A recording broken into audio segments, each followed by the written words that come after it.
जुलाई 6 ରୁ जुलाई 13 पर्यंत किपरि रहबा कर्कट राशि मानक पई चलंतु एही सप्ताह जानिबा। तो कर्कट राशि मानक पई एही सप्ताह काफी धन लाभर स्थिति उत्पन्न करिवो। तो एही सप्ताह रे प्रॉपर्टी आदि रु आपण लाभ पाइबार संभावना अटे।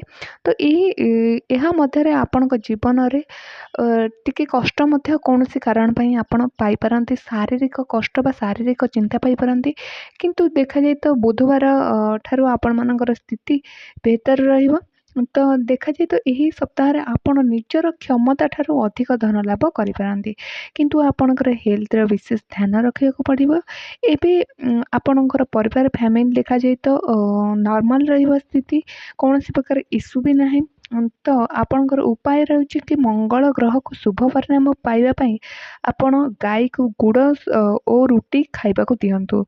चंद्रमा को मजबूत करबा पई आपण शिवलिंग उपरे धଳा फूल अर्पण करंतु ओ ओम नमः शिवाय मंत्र जप करंतु। एही सप्ताह आपण मन पई काफी प्रगति ओ उन्नति को नहीं आसुछि।